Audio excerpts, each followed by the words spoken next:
Hello, everyone. We are here at the Learning Ally New York studio, and we are so excited. We are live with two authors, so we're super excited. I'm Julia Johnson with Learning Ally. We have Miss Diana Gabaldon from the Outlander series. We've got it here. It's also on Learning Ally. We have Leia Schwartz, who wrote Dyslexic Renegade. And we have her mom, Ayala Schwartz, as well, all here. And you may be wondering, why we are all together. Well, there's a whole background story to this. Diana actually volunteered for us for 27 years, which is amazing. We are great pleasure. So appreciative. Miss Leia here has seen her mama reading the Outlander series, which is an adult book, but her mama sits and reads it. She looked at it and she saw all of these amazing words, and she was so impressed by the words. Yeah. And so now she absolutely loves Diana. She loves Outlander, and she's seen little snippets of the show. So I think she really likes the show as well. We're here today for Leia to interview Diana, so I'm going to turn it over to you guys. Okay, so the first question I have for you is, why did you volunteer for Learning Ally? There's many other things you could have volunteered for, but why Learning Ally? Well, at the time, I had a very busy life. I still do. But at the time, I was a university professor. I had 3 small children, and things were busy. But one day, I would listen to the radio while I was getting dressed, and one day I heard an ad. It was from, you were called Recording for the Blind at that point, and later became Recording for the Blind and Dyslexic, and now you have evolved. My husband said, why did they call it Learning Ally instead of describing what they actually do? They might be selling vacuum cleaner extractions. I said, well, I'll tell them that. We do a lot of extra stuff now, too. Yes, well, now I know all the other things you do, so I can see why you get anything. But anyway, they said, we're recording for the blind, and, if you have a technical background in science or chemistry or biology, any of these things, we would really like to, we're looking for volunteers who are able to read technical books in that thing. And I thought, I can read that kind of thing. And, it just struck me that not being able to read is a bad thing. It's about the worst thing I could think of. Miss Leia understands that, don't you? Yeah. Yeah. She can tell you a little bit about how she gets access to that thanks to you. Yeah. Yeah. Do you want to ask her your second question? This is my second question. How do you fill all of your books with so many words? Well, it will sound like a stupid answer, but it says really the truth, one word at a time. I mean, that's really the only way you write anything. I go and talk to all kinds of students about writing of every age, but in elementary school, people always say, well, how do you write such a big book? And I say, well, the same way you write a short book, you just don't stop. That's a good way to think of it. Is that how you wrote your book, Miss Leia? Yeah, I had a lot of writer's block, and you must have had a lot of writer's block too. With such amazing books, a lot of people have writer's block, and it's hard to write a book, but when you have it, it's awesome. Oh, yeah. Yeah. Best feeling in the world. Yeah. What's your third question? My third question is it hard to keep track of all the information in your books? How do you keep track of all of it? Do you have a huge timeline in your office? No, it's different writers work in different ways, and it's a matter of how your brain is wired up. Yeah. It's the same with reading. Letters don't look to you the same way they look to some other people, depending on how your brain works. And most people learn to read by recognizing a certain shape, and you're not seeing that shape, which is what makes it much more difficult. But writers are the same way. Some writers need to work in a linear fashion, one thing after another. They need to know where the story starts, and they need to know more or less what's going to happen, and they need to know how it ends. Otherwise, they just can't get anywhere. My mind doesn't work that way at all. I could never write a book from beginning to end. And in fact, I don't start at the beginning. I don't know where the end is, and I'm not writing in a straight line. I don't plan the books out ahead of time. I kind of discover them as I go along. So the way I write is that I need what I call a kernel. That's a very vivid image that I can see in my mind or that I can hear. Someone says a line of dialogue, I can hear that, and then I can write that down. Or I see an object, that I pick up out of my research, like a crystal goblet or a silver bowl or something, and I'll describe that, and then I sit there and I look at it, and I take words out, and I put words back in, and I move clauses, those are pieces in a sentence around, and I put them back, and I think, oh, that isn't right, I'll take them out again, and I just shuffle things. But it goes on for a long time, and gradually that sentence becomes as clear and as elegant as I can make it. And at the same time, my brain is working, thinking, what time of day is it? Where is the light coming from? Who else is in the room with me? Is it warm? Yes. My nose is cold, so are my fingers, but my feet are warm. There must be a fire in this room. There it is. Oh, there's a dog by the fire. I've never seen him before. You know, it just evolves that way. Yeah. And so then I have to decide if I'm going to talk about the dog, and I did. You know, he didn't actually turn out to have anything to do with the story later, but he's there. And so forth. And, you know, it's just that way for me. It sort of just gradually develops. I tell people it's like playing Tetris in my head, but really, really slowly, you know, because I get these little blocks of story, you know, a scene, half a scene, something like that. And if I don't know what happens next, I leave it and I go look for another kernel somewhere else.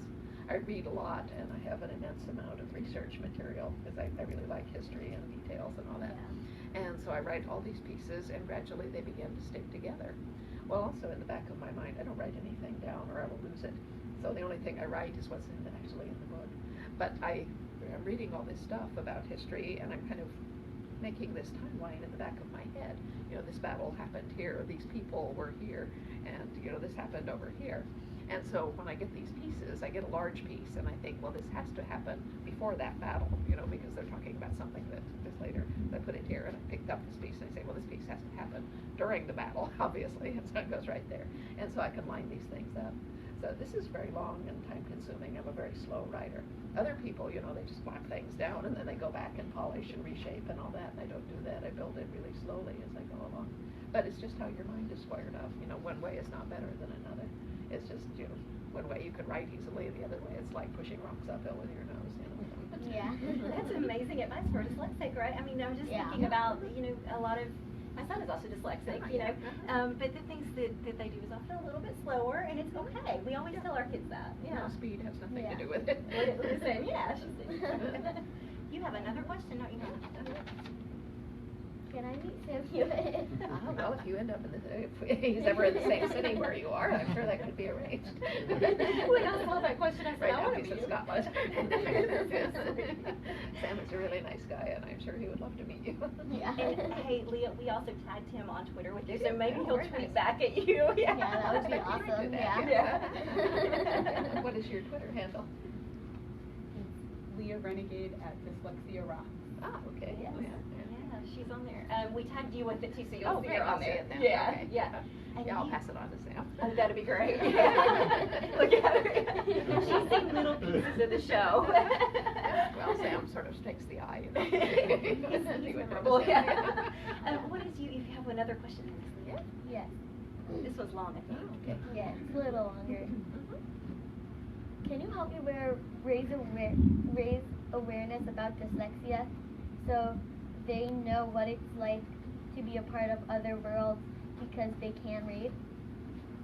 A lot of dyslexics can't read or it's hard for them. That's why I use Learning Ally. I like a school called the Gabaldon School. You are my inspiration. I want to be an inspiration to others. Oh, that's great. Thank you so much. I'm very honored. Do you want to show her to you? She's going to show you. Yeah, but so I can try. So, the app Learning Ally, I'm reading Fish in a Tree. Cool. So you click on book and Yeah, you the go chapters to the arranged, yeah. chapters Uh-huh. and then you click on and then the person who is reading the book reads it, and then if you want to do the speed of how the person's reading, You could increase it could be faster Uh-huh. or it could be slower. Uh-huh.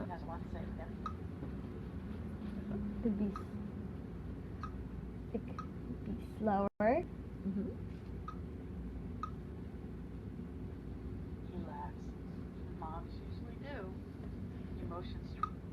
That, Mm-hmm. or you can make the pitch higher or lower if I it's see. Uh-huh. higher, Chair.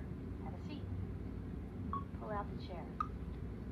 and then you can make it the pitch lower.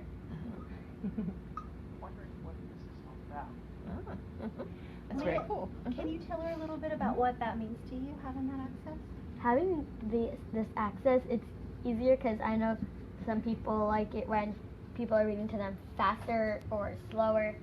I like it in the middle so I could listen to the facts, and then it's easier if the pitch is higher or lower, so I could hear it. And sometimes if it's too high or too low, it makes me laugh because the voice is sometimes funny if it's too high or low.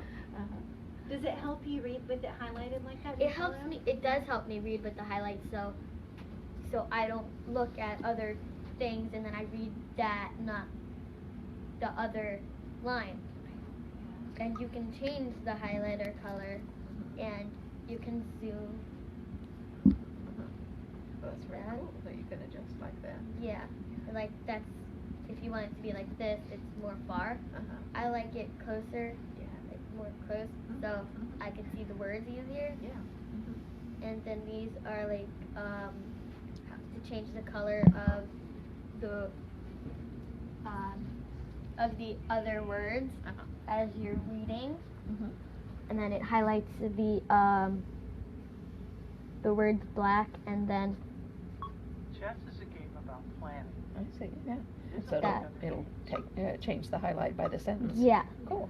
Leah, what does it mean to you that volunteers like Diana volunteer their time to read these books? What does that mean to you? It means a lot that people take time to read and then record, and then if they make a mistake, read over again. It means a lot that they take their time out of their day to help other kids. Well, it's our pleasure to do that. I have a slightly funny story about things like speed and so forth.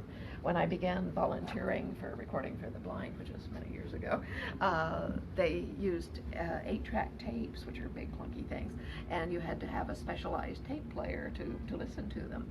So they would give all of the clients this special tape player, which had an adjustable speed, because you probably know this, but most people can listen much faster than most people can talk. And this is why people, get bored in classrooms or when listening to a lecture. It's because their mind wanders off because the words aren't filling up all the space inside their heads. Yeah. And so the clients would normally turn up the speed of the person until it was comfortable for them, and they were, had enough to listen to that they could pay attention. Well, when I began working for them, after a bit, they said, we have been watching your speed because you talk very fast and you read even faster. I said, yes, is that a problem? And they said, well, we wondered. So we clocked you. They said, our average reader reads 120 words per minute, which sounds pretty fast. They said, you read 240. I said, really? I said, well, I can try and slow down. They said, no, don't. We asked some of the clients who have been listening to your tapes if that bothered them. And they said, oh, no, we don't have to turn her up at all. Because with the old system, if you turned up the speed, the pitch of the voice would rise, and people think very high and squeaky like that. Yeah. So, and you can Yeah, compensate for that. Yeah. So this is a much better system. And Diana, we just have one last question for you. I know, and we'll wrap up, but can you I know you volunteered for 27 years and you were faithful. Can you kind of talk a little bit about the importance of volunteering in anything, just of giving back and volunteering? Yeah. I know. Well, trying to without getting choked up because I'm a shout, I'm instantly, about anything, so don't worry about it. No, it's a good feeling. I was just reading a quote by Thomas Jefferson who said, it does any human mind good to do good to another. It's true. Yeah. Yeah. No, it is at least as beneficial to the person volunteering as it is to the person who benefits from it. Well, 100%. And I have to say, thank you for doing this for Leah. Well, it's and my pleasure. for entirely. everyone else. It really is, you're doing such a wonderful thing to have your child not enjoy school and not read, and I'm a reader. Yeah. And she sees me read and she couldn't understand, like, Yeah. how could you Why read do all of that? Yeah, exactly. So I thank you for really inspiring her to not just want to read, but also to write. Absolutely wonderful, and it's a wonderful book that she's written. Yeah, I enjoyed it Thank very you. much. Yeah, we should also thank the people who make this possible. It's absolutely amazing. The first time she read a book like for kids her age was because of Learning Ally, because it was audio. Terrific. So I don't know if you remember. What book was it? Do you know? It was Super Fudge. Oh, that's a good book. It was No, Super Fudge. Tales of a Fourth Grade Tales of a Nothing. Fourth Grade Nothing. Oh, Okay. good book. So Tales of a Fourth Grade Nothing, the prequel. That was my son's first book So- I read Really? as well. Very cool. Yes. Yeah, and it was That's on Sorry, Learning it's my favorite Ally. one. Yeah. And she was laying in her bed, and we came upstairs, and we saw her reading. I cried. Happy tears, but I cried. I totally cried. I did, because you were reading a book. It's pretty awesome. Yeah. Well, thank you guys all for being here. We That's really my appreciate pleasure. it. Yeah, I know, we're all like tearing up now. For those that have joined us online, thank you for joining us on Facebook. Check out Outlander. You can find it everywhere. So it's pretty much everywhere. Dyslexic Renegade. You can get, I think, at Barnes & Noble or at Amazon. So you can check out and both of these books are also available on Learning Ally. We do want to mention that Outlander is an adult themed book, so not. Oh, yes, it is. Yeah, I know. You know, Leah likes it because her mom reads it. Well, I But mean, just there so are you know. parts of it that anyone I can love read. them, but yes. But overall, But yes. for our it is. kids, Yeah. check out Dyslexic Renegade. That could be Absolutely. downloaded Uh-huh. as well. And if you'd like to find out how to get involved in a way to help others with our organization as well, please log on to learningally.org. You can also follow all of us on Facebook and social media. We're all on there. So, Dyslexic Renegade, Diana Gabaldon, and Learning Ally. Thank you guys. Well, thank you so much, and thank you, Leah. It was a great Thank you. interview.